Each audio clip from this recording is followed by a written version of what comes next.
I want to come on here and talk about how we had probably the match of the year in WWE with Kyle O'Reilly, Bobby Fish of the Undisputed Era versus the Revival, and a tag team classic that just shows that anything that Vince McMahon thinks about tag team wrestling is absolutely foolish.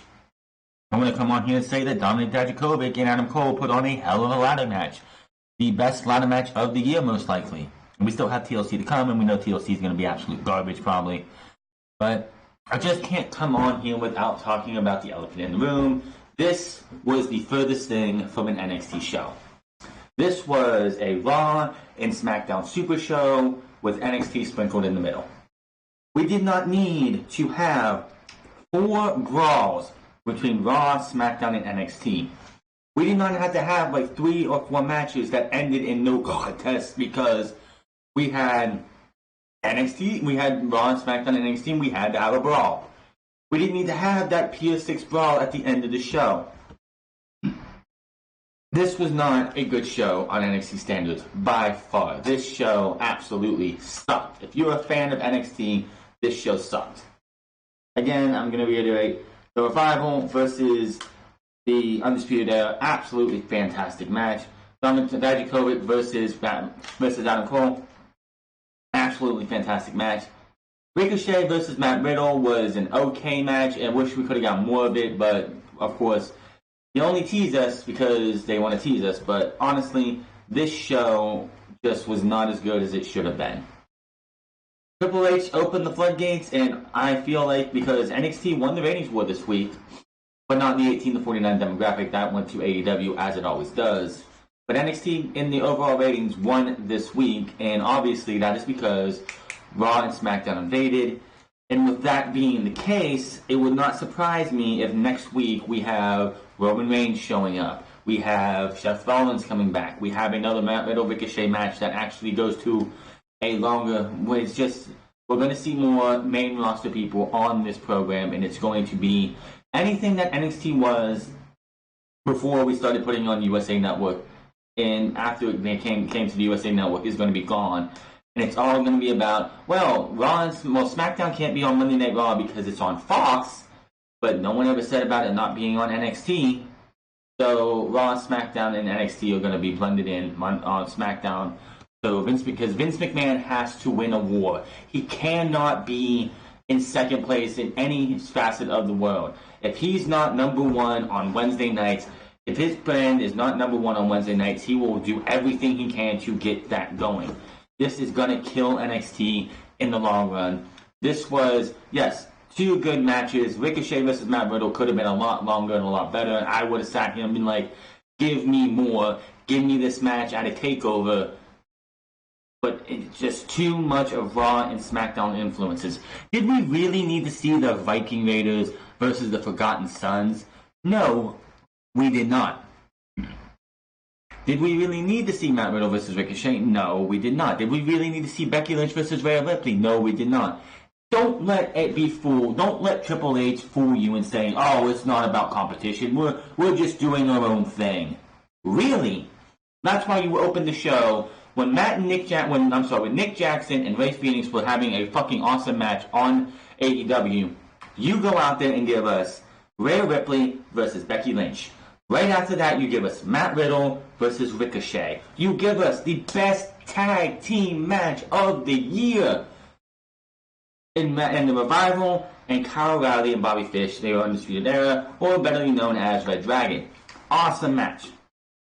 Don't tell me, don't ever be told or ever be fooled that this is not a competition and WWE is not competing. Triple H is not trying to compete.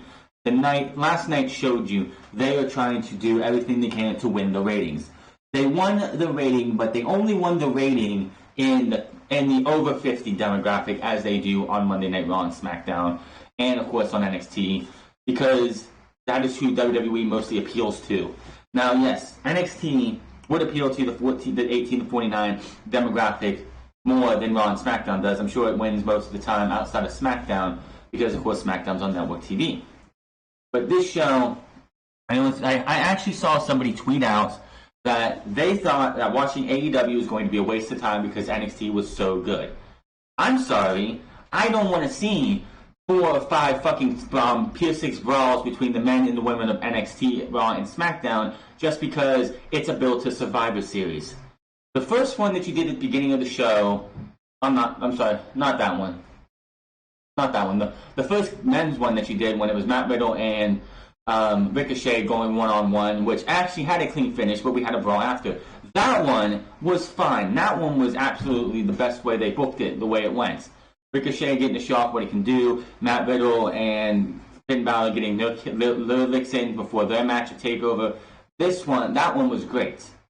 If you would have had that one and the tag team match at the middle of the show, pretty much was bridge between hour 1 to hour 2, that would have been fine. That's all you needed. You didn't need to have a lot going into Survivor Series, because if you're already hyped for Survivor Series, you are.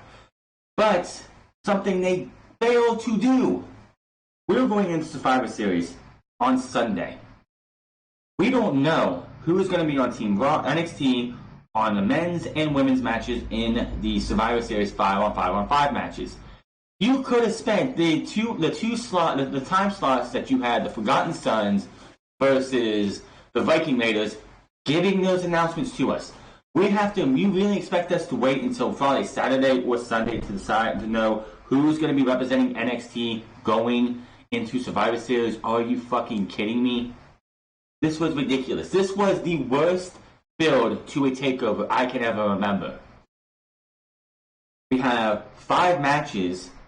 One of them just got announced on Tuesday, I believe. That was originally supposed to happen last night, but got moved to War Games because they realized, oh shit, we only have 4 matches.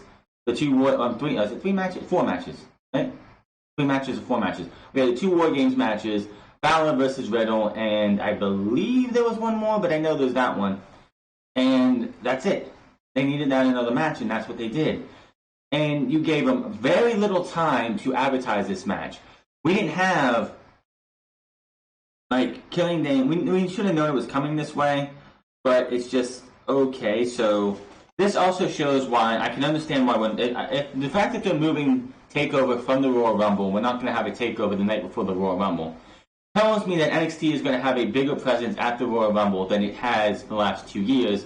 Because, yes, we've had NXT superstars in the men's and women's Rumble over the last 2 years. You have to for the women, because there's not enough women to do a 30-woman Rumble on the main roster. But tonight, this entire build, since the Saudi Arabia bullshit that happened that started this whole entire invasion angle off, it just shows that NXT TakeOver took a backseat to Survivor Series. As has been mentioned multiple times on multiple podcasts from other people as well, last year we knew who was going into the War Games match between the Undisputed Era and who they were going up against, which was the War Raiders, Ricochet, and Pete Dunne. We knew about this entire match 4 or 5 weeks ago. We knew all 4 members. We are going into this match for the men going on at War Games. We don't even know who Ciampa's final member is. We won't know until we get to War Games, and I think that's kind of stupid. Vince and Triple H on his conference call said, "Oh well, the name will be revealed on Saturday. Who it's going to be? It's going to be epic." Now, unless you're going to have a John Morrison make his return, or for some reason an Edge make his return to join Team Ciampa, having anybody like the Velveteen Dream coming back from injury was not really going to be an epic move. So I don't know who's going to be the 4th member of Team Ciampa. Nobody has a clue. Even like Brian Alvarez today on Wrestling Observer doesn't know who it's going to be. Dave doesn't know who it's going to be. I just don't think that you should be holding this back just for a shock surprise. And it's like you didn't have any promo. Like usually, I know we have takeovers and we have our go home shows. You would have video packages, or you would takeover go home shows. Usually would be you'd have 1 or 2 matches to help showcase people who aren't on takeover, who are going to be maybe 4 or 5 months down the line at a takeover after they build themselves up, maybe 6-7 months actually. And you would have video packages, and you would have the men and the women of these matches talking about the matches coming up. Now, we did this for the women's War Games match, but you didn't have one for the men's War Games He didn't have Tommaso Ciampa like giving a hint of who his fourth member is going to be, just to have those people out there like pining through words that Ciampa says or Keith Lee says or Dijakovic says to maybe give us an idea of who might be the fourth member. We didn't get that. The only build we got for Balor versus Riddle is what they did in the middle of the ring. All I know is this takeover is honestly, I know they're going to go out there and do the damnedest, and it's probably going to be better than we see at Survivor Series. But the build, for the first time, I think, since they started doing takeovers in 2014, this is the worst takeover build I have ever seen. The fact that they had to do, like, NXT had the Herculean task of building 4 War Games and Survivor Series at the same time, whereas SmackDown and Raw, all they had to do was build towards Survivor Series. And that build has been awful. Monday Night Raw's go-home show was awful. I fully expect SmackDown's go-home show to be absolutely awful. So now you're lumping NXT in there. I didn't want a fucking super show going into this show. I wanted NXT. You build to War Games. You had the open house, open doors, whatever. You get the Revival versus Red Dragon. You get Seth Rollins making an appearance to kick Adam Cole's head off like he did at the end of the show. That would have been fine. Having that first brawl where you had Ricochet take out Conor Reeves, and then giving us a short match against Matt Riddle, which teases me to want to see another match between those two. That's fine. But everything after that, outside of Red Dragon versus the Revival, was just not necessary. I am sorry, but they dropped the ball with this entire invasion angle. After that first Friday, where you had Ciampa versus The Miz, you had Daniel Bryan in that excellent NXT title match against Adam Cole, this show, from Raw, NXT, SmackDown, this entire build has been absolutely abysmal. And yes, of course, NXT won the ratings last night. Not a surprise, because you had Raw and SmackDown superstars on there. My biggest fear is, now that we know that Vince McMahon knows that worked perfectly to his taste, that now we're going to see Roman Reigns show up. Hey, we need to get Corbin Reigns and the dog mascot on NXT. We'll have people turn in for that. They're going to drive people away, and NXT won this week, but eventually NXT is going to just turn into what Raw and SmackDown are. And then those ratings will just die away, while AEW continues to get better and better as they go. Those are my thoughts on that. This was, again, not a good show on the whole. Yes, 2 excellent matches. Now, outside of the 2 tag team matches that they had, which was Red Dragon versus Revival and the Viking Raiders versus Forgotten Sons, everything else seemed to have some kind of interference, whether it was during the match, which caused a no contest, or after the match, we had a brawl or some kind of fight, and it was honestly just over the top, not necessary completely. Again, if I wanted to watch Raw, I would watch Raw. If I want to watch SmackDown, I would watch SmackDown. Last time they did this with AJ Styles and the OC coming to attack NXT and have that main event, that was fine. This was just overdone. This was overkill. And now we're going to have Raw, SmackDown, and NXT on SmackDown this Friday. They've advertised that on Monday. That all 3 brands are going to be there. So expect what you saw tonight on SmackDown as well. Last night on SmackDown as well. The first thing we see is General Manager William Regal backstage with security outside a door. Raw Women's Champion Becky Lynch appears to a mixed reaction in the arena. She nods at Regal, and I think he said, "Welcome back," is what he said. And she comes through the curtain, and she is introduced. Marvinello welcomes us. He's joined by Nigel McGuinness and Hall of Famer Bex Phoenix, as he is every week. Fans boo. Some fans boo. Some fans cheer. We get an NXT chant. We get a Becky chant. The woman could come out to Monday Night Raw, which, here's something else. Becky Lynch, after Raw on Monday, said she doesn't care about brand supremacy. She just she only worries about her next fight. Everybody else from Raw and SmackDown came out wearing brand-colored shirts. Becky Lynch did not. She came out with just her usual ring attire on, her jacket and her title, and that was it. So Becky, true to her word, doesn't give a flying fuck about brand supremacy. She just wants to go out there knock the heads off of Bayley and Shayna Baszler and be coming out victorious at Survivor Series, whether it's a point for Raw or not. It's been a while, she says, since she's been here. It's been a while since I was down in this corner. She pointed to the corner towards where Izzy usually sits.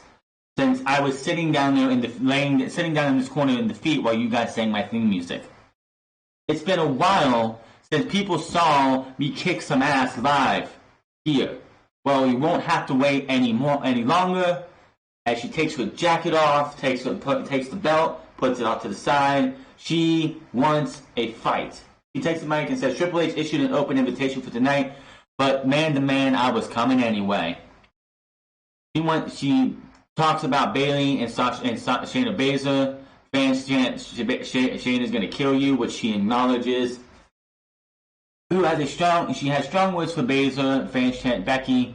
Becky tells Baszler to bring Mary and Jessica to the ring with her if she wants to, but she's on your show. I'm on your show in your ring. What are you going to do about it? She drops the mic, and out comes Rhea Ripley.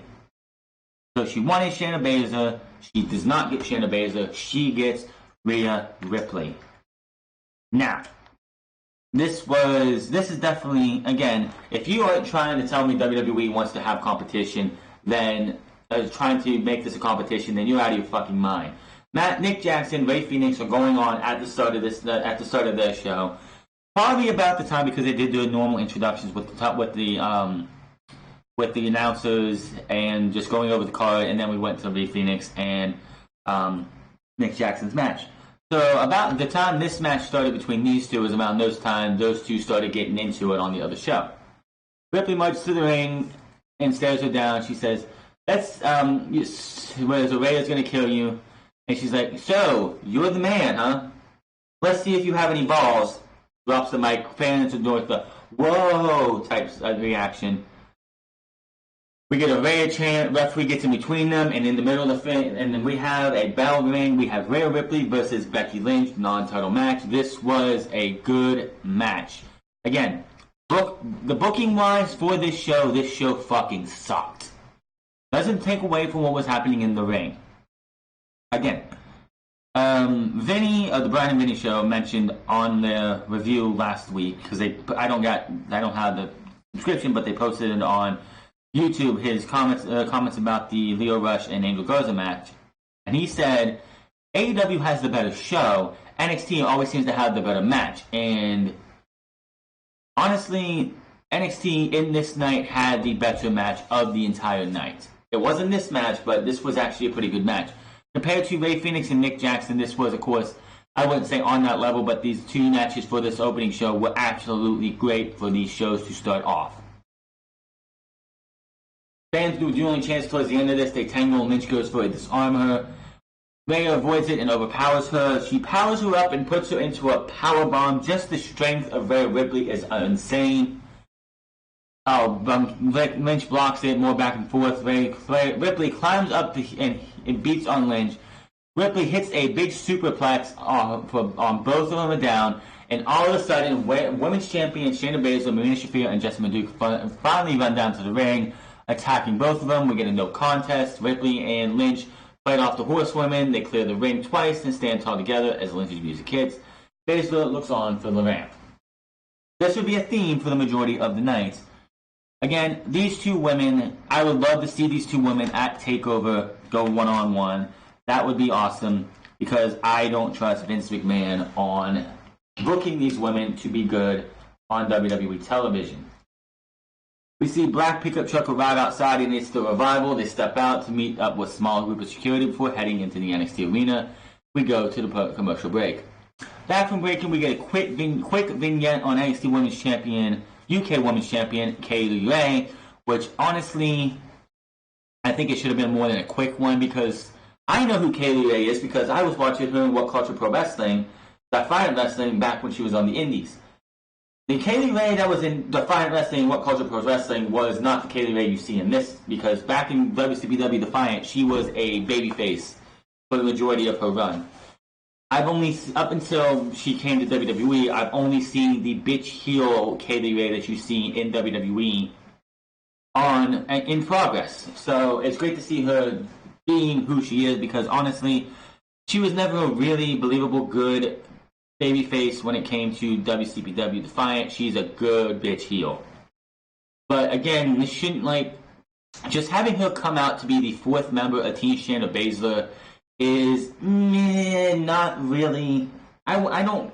It's one of those things that, like, majority of the people watching on the USA Network have absolutely no idea who Kaylee Ray is. This video package for Kaylee Ray, I don't think did enough.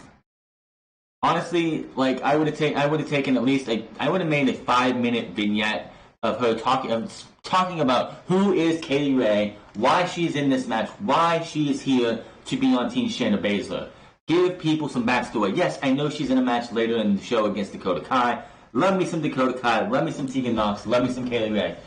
But with the majority of the people watching the show, a match against Dakota Kai, which, not going to put anything past these women, and this small vignette is not going to do enough to have people try and invest in Kaylee Ray. They should have they've done big, long packages for other people multiple times. But you're bringing over the NXT UK's Women's Champion. I would have had a little bit more as to why. Why did she team up with Shayna Baszler, Io Shirai, and Bianca Belair to be in this match? Why would she stick her nose in business that she really has nothing to do with?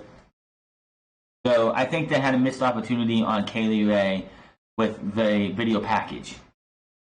We go to the ring and Kona Reeves is coming down the aisle, and I'm like, oh god, we're gonna have to watch Kona Reeves again. It's been months. It's been over a year. Kona Reeves can call himself the finest. The guy is not good. I don't know if it's NXT. I don't know if it's the gimmick, what it is. They need to figure out something for Kona Reeves, or just let the guy walk, because he's not doing anything for the company. All of a sudden, he just gets wasted with a nice drop kick by Ricochet. He slides into the ring wearing the Raw colors. Mauro Ranallo says this was supposed to be Matt Riddle versus Kona Reeves. Matt Riddle comes out. They have a stare-off. The referee comes in, rings the bell. We have Ricochet versus Matt Riddle. Give me more of this. Holy shit. I wish this would have lasted longer than it did. It was about a 3-minute match, because you had Big Dick Tony, a.k.a. Cesaro, Shinsuke Nakamura, make their way out here. But this was... God, I wish this would have had a lot more time than it did. You had a Phoenix Splash miss by Ricochet. These guys just reversing each other back and forth. You got a final flash on Ricochet. Riddle keeps fighting and hits a big German for a pop. Fans with the holy shit chant. Cesaro and Intercontinental Champion Shinsuke Nakamura suddenly appear on the outside wearing blue SmackDown t-shirts. Cesaro wearing a SmackDown hat. Riddle and Ricochet end up fighting them off on the apron. Final flash knee to, I believe, Nakamura. Forearm smash to Cesaro, knocking them two out. Ricochet and Riddle keep fighting. Riddle rolls up Ricochet for the 1, 2, 3. At least we got a clean finish on this, and honestly, Riddle needs to win because he's facing Balor on Saturday. Ricochet, him losing to Matt Riddle is not going to hurt Ricochet. Immediately after the bell, Nakamura and Cesaro get back in the ring, and they beat up Riddle and Ricochet as the fans boo them. Riddle and Ricochet fight back, sending the two SmackDown superstars on their way. Now, Cesaro is out. He gets knocked down. He falls over the railing.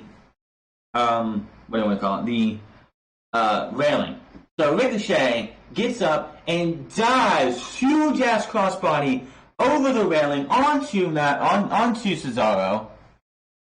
Holy shit!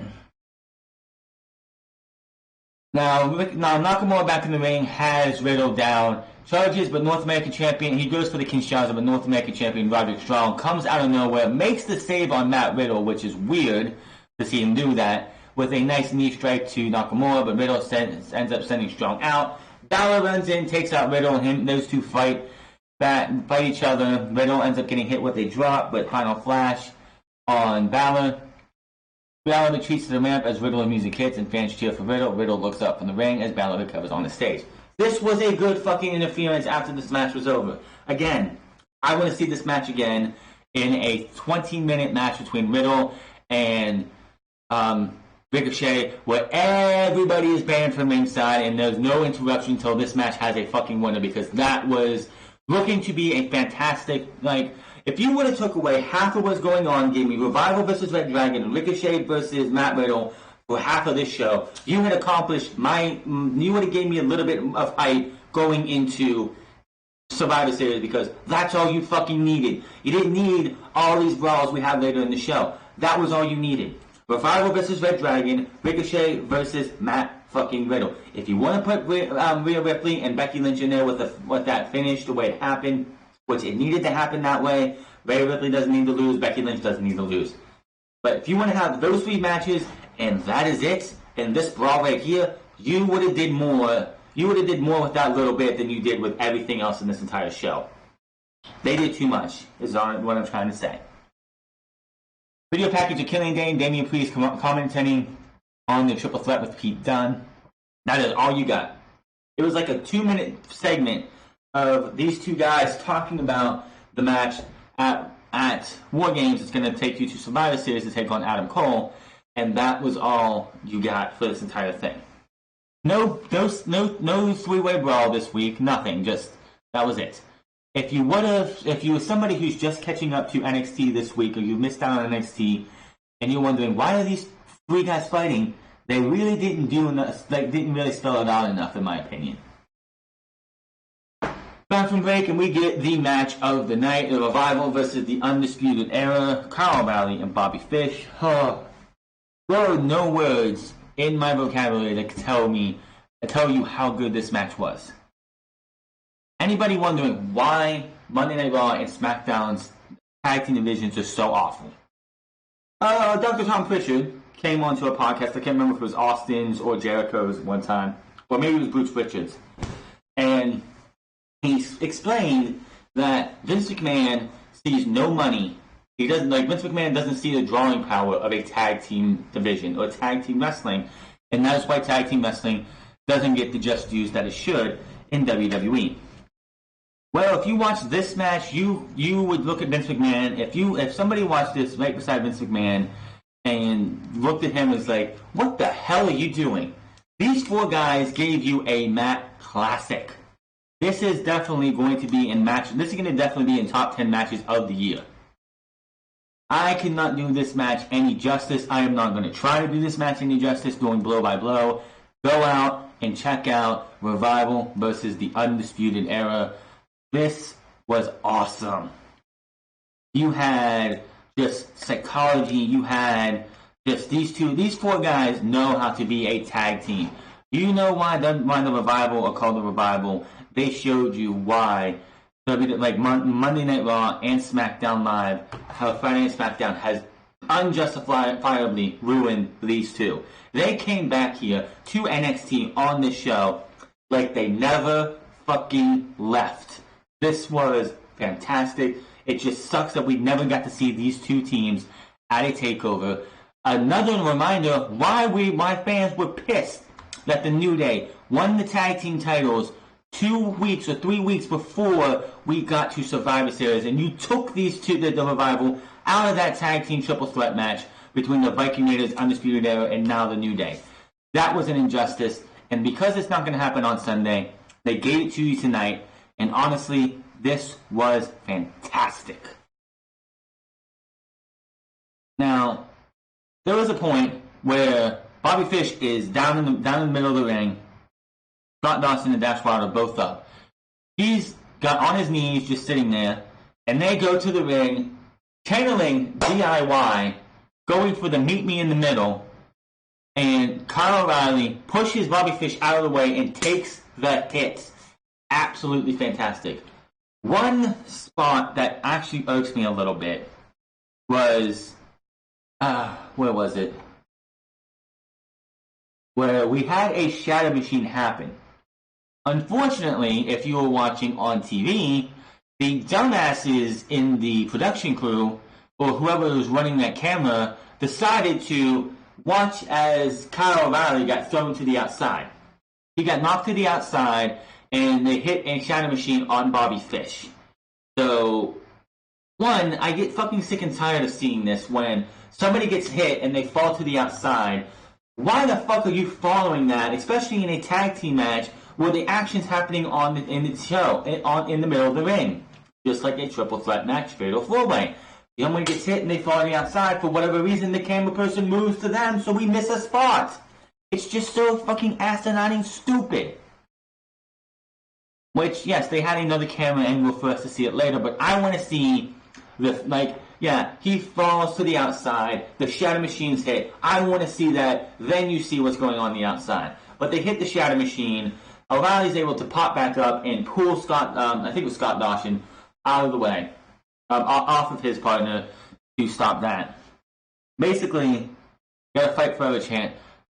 Dash got thrown into the ring bell, which is just sitting there towards where the announce table is. He got thrown into that. He is done. He did not factor into this match for the rest of the show. The rest of the match. Dawson and O'Reilly are in the ring. Oh, yeah, Dash was the one who took it. O'Reilly drops him with strikes for a 2 count. O'Reilly shows some frustration. Fish comes in for a double team. It's blocked. Dawson with a double team on the champs. Dawson with a count two on O'Reilly. More back and forth as Fish and O'Reilly stop Dawson now. Dawson is calling for Dash. He wants Dash to get up. Dash is sitting on the outside, struggling to even grab the bottom rope. Dawson gets up, says, "Kiss my ass." Total elimination, fall of man, whatever you want to call it. 1, 2, 3. The Undisputed Era wins a Match of the Year candidate. This was fantastic. Go out of your way. Check this match out. If you are somebody who hates Monday Night Raw and SmackDown Live's treatment of the Revival, you should watch this match because this was the best match they've had since they moved from NXT. This was fucking awesome. Like, again, if you would have had Matt Riddle and Ricochet go another 5-10 minutes and you had that brawl after the match was over with, you had the opening thing with Rhea Ripley and Becky Lynch with the Horsemen because, that's because you kind of had to, because you booked yourself into a corner, even having Rhea Ripley come out. Like, everything up until this point was fine. They were having a pretty decent show. You didn't have to go past this. And then we had Kaylee Ray versus Dakota Kai. We're still on that upper momentum right there. It's just fun. This is an NXT match between two NXT superstars. I love both of these women. What they can do. Dakota Kai is the most likable person out there. I think they made a mistake not having her become the heel, turning on her best friend and Mia Yim, getting that final slot in the Women's War Games match over Kaylee Ray. But in the end, Kaylee Ray with a Kai with a bicycle kick and a super kick. Ray comes right back and drives Kai into the mat for the 1-2-3. After the match is where everything falls off the rails, and this show goes from good to this is just the Monday Night Raw and SmackDown Live Super Show. Carmella appears on the apron. Dana Brooke, Mandy Rose, and Sonya Deville are with her wearing SmackDown t-shirts. They beat on the NXT superstars Tegan Nox, and it was Io Shirai, Bianca Belair come down to help out Kaylee Ray. Tegan Nox and Candice LeRae come out to help Dakota Kai. They're all brawling. Monday Night Raw comes down. Kairi Sane hits a headshot to Tegan Nox and hits the insane elbow. No Asuka, but only Kairi Sane. Io Shirai and Kairi Sane come face to face for a minute. Kairi puts her hand over her mouth, probably shocked the way Io Shirai looks. But Sarah Logan ruins any tension between those two because she goes right after Io Shirai. Nikki Cross comes out of nowhere, swinging a black-painted trash can lid, taking everybody out. And by the end of this entire brawl, Nikki Cross stands tall. This was not necessary. You already have the women's stuff at the beginning of the show. This was overbooked, overdone, and did not need to fucking happen. You were, like I said, this entire show up until this brawl was, if the brawl, with the match that we had in the Revival was the last time we had anything from Raw or SmackDown, I would have been like, well, I'm hyped. I have a little bit of hype going into Survivor Series. This killed it. Any hype or any chance of me wanting to watch Survivor Series and actually enjoy the show, got killed with this entire brawl. This was a mess. This was not necessary. Overbooked, overdone. Dijakovic running back, walking, backstage, working out, warming up as Ciampa and Keith Lee are watching him. And then, again, something else that just falls off the rails for me. We didn't need the Viking Raiders versus the Forgotten Sons, who early in the show, I guess, were having a brawl, were having words backstage as security held them back. But again, we didn't need it. It was obviously who was going to win this match. It was absolutely not necessary. If you were doing a thumbs up, thumbs down type of thing, ups and downs, whatever, high, low, this was a big time down, low, or thumbs down. I don't care. This did not need to happen. Nobody cares about the fucking Forgotten Sons. Having them fighting valiantly only to lose to the Viking Raiders is absolutely nothing for nobody. What are the Viking Raiders doing at War Games? Oh, that's right, nothing. So far, what are they doing at Survivor Series? Oh, that's right, nothing. So what was the point of having the Viking Raiders come down to NXT and give us this match? It didn't need to happen. By the way, the only two matches of the entire show that had no interference, no brawls, nothing between Raw and SmackDown to come out to, however, the brawls continue, was Red Dragon versus Revival and the Viking Raiders versus Forgotten Sons. Everything else had something happen. That's too much. Charlotte Cruz was backstage, up in the tower. She talks about Pete Dunne, Damian Priest, Killian Dane. The winner will face NXT champion Adam Cole. At TakeOver, we see a video package for Adam Cole. He gives his comments on the title defense, just as Adam Cole always does. We see Undisputed Era's Adam Cole getting ready for the main event backstage, as that is going to be our next match. Dominic Dijakovic, Adam Cole, a ladder match. Winner gets advantage for their team going into War Games. Again, the build to War Games has been shit. Again, last year's War Games match, we knew way ahead of time who was going to be in the match. We knew what the match was going to be, who was going to be in it, and all 8 people who were in it. And by the way, the Undisputed Era had that advantage in that match as well. I don't know who thought it was a good idea. My question is, if Johnny Gargano is not injured, was the 4 going to be Dijakovic, Matt Riddle, Keith Lee, and Tommaso Ciampa? I don't know. I don't have that answer, and I don't even think that was the case. Maybe this epic final person was supposed to be the 4th person anyway, but I still think it's kind of stupid that the babyface team has a surprise, and we don't know who the 4th member is going to be. This was brutal. This was crazy.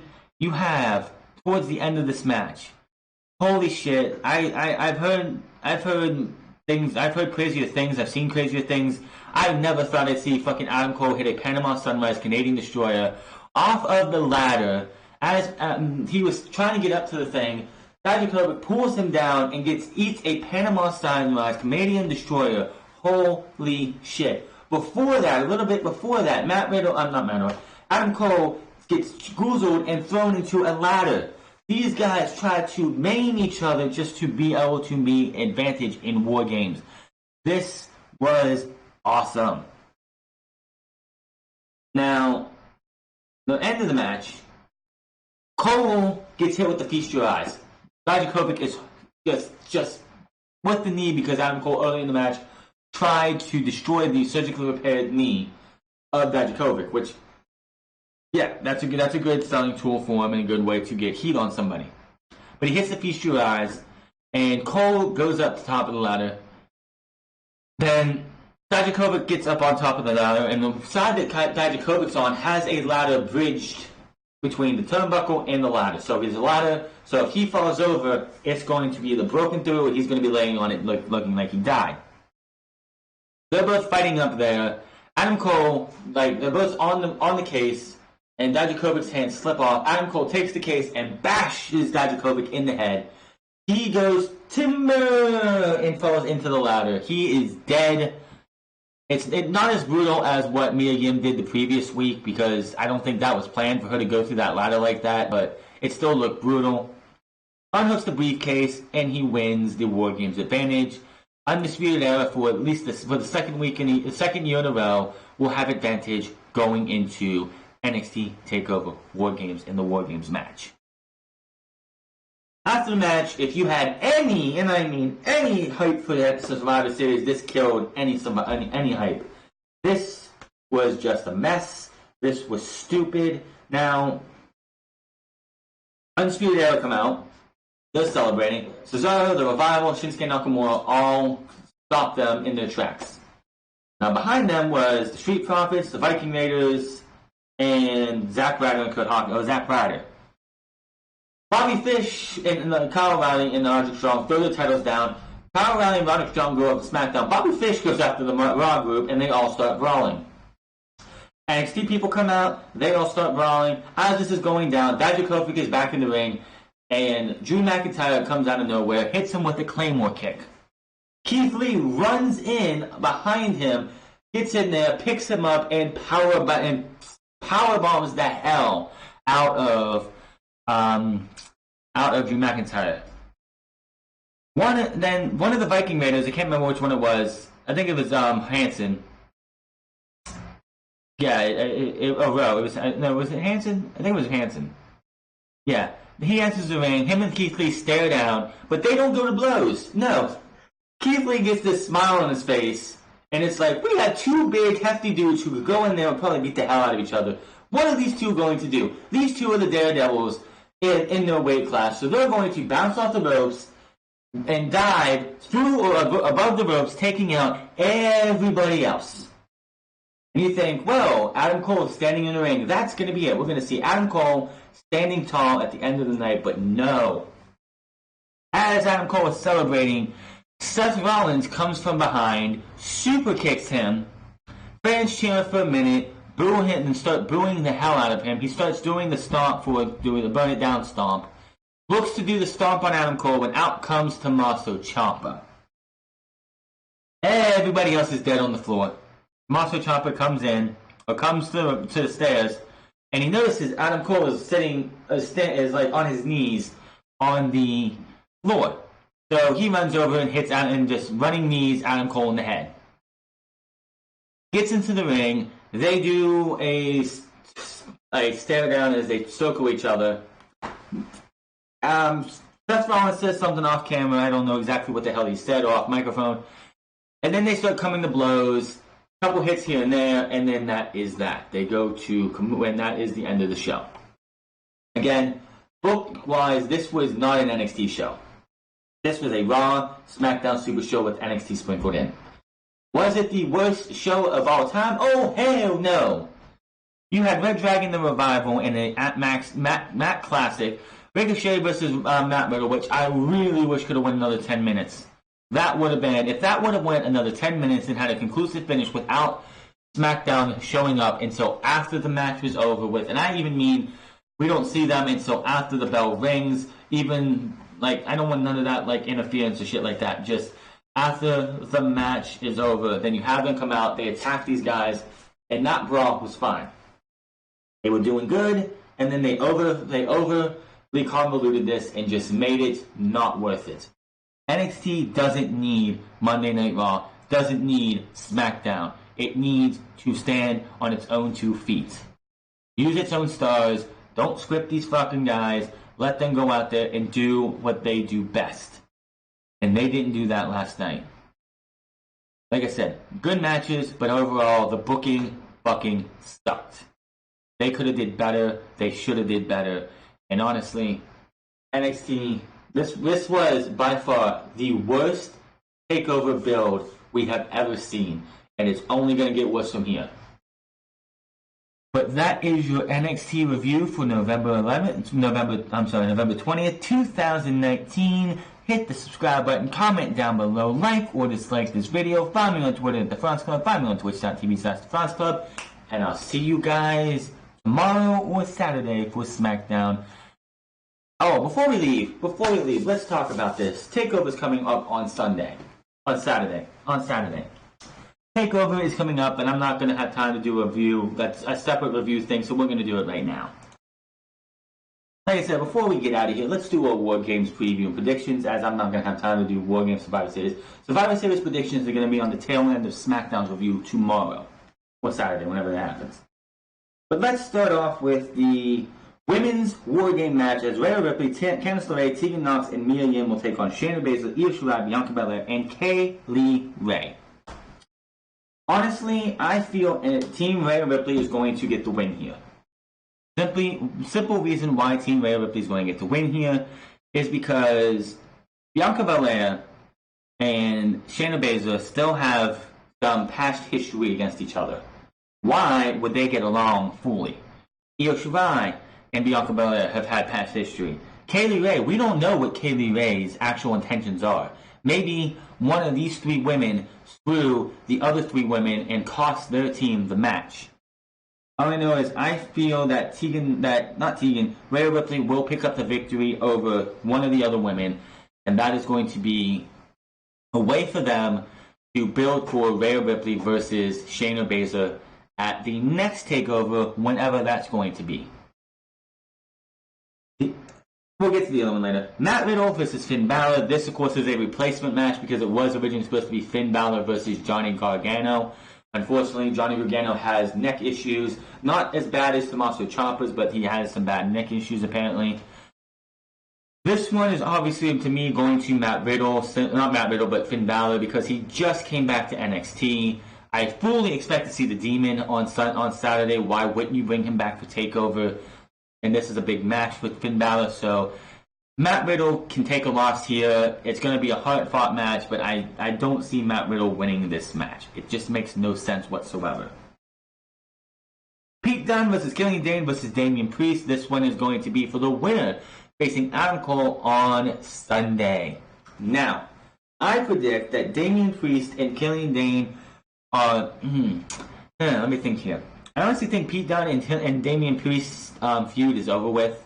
Their one-on-one feud is over with. I don't see a reason for them to continue to have one. And Pete Dunne and Killian Dane, I think, still have some legs, so I'm gonna have to say Damian Priest wins this match. I know that's not the best answer because everyone expects to see Pete Dunne versus Adam Cole, which would be a fantastic match. And if it happens, I'm not going to complain. Hell, any one of these guys winning this match, I'm not going to complain. But it just feels like they're putting some stock in Damian Priest, and I feel that Damian Priest would be the one to go to Survivor Series to win the match against Adam Cole and be able to take just maybe take the advantage of Adam Cole being in the War Games match and maybe pick up that surprise win and take the title going into next Wednesday's episode of NXT. And of course, the Undisputed Era, Bobby Fish, Kyle O'Reilly, Roderick Strong, and Adam Cole versus Tommaso Ciampa, Keith Lee, Dominik Dijakovic, and TBA. I think Tommaso Ciampa's team is going to win this one for the simple fact is they need challengers for the Undisputed Era, and quite honestly, Keith Lee and Dominik Dijakovic, I think coming out of this could be your next challengers for the Tag Team Champions, and TBA will be the person to build, because coming out of this show, you have all three champions in this match. This is the first time all three champions are going to be in the War Games match. You could have all three champions coming out of this match having three new feuds. Ciampa and Adam Cole continues. Keith Lee and Dijakovic take on the Undisputed Eras, Kyle O'Reilly and Bobby Fish, and I think it's going to be Velveteen Dream. Will that be epic? Not really, but it seems like that's what it could be. You have Team Ciampa win this match, and then all four guys get championship opportunities coming out of War Games. I feel that's how we're going to do this.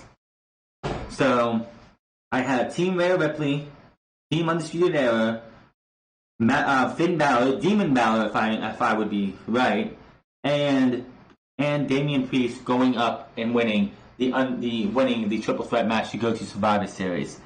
That is your review, and a small preview and predictions for NXT TakeOver War Games. Hit that subscribe button, comment down below, like or dislike this video. Find me on Twitter at The France Club. Find me on twitch.tv/The France Club. Go over and check out The France Players as I am playing through the Red War campaign for Destiny 2 with my Warlock.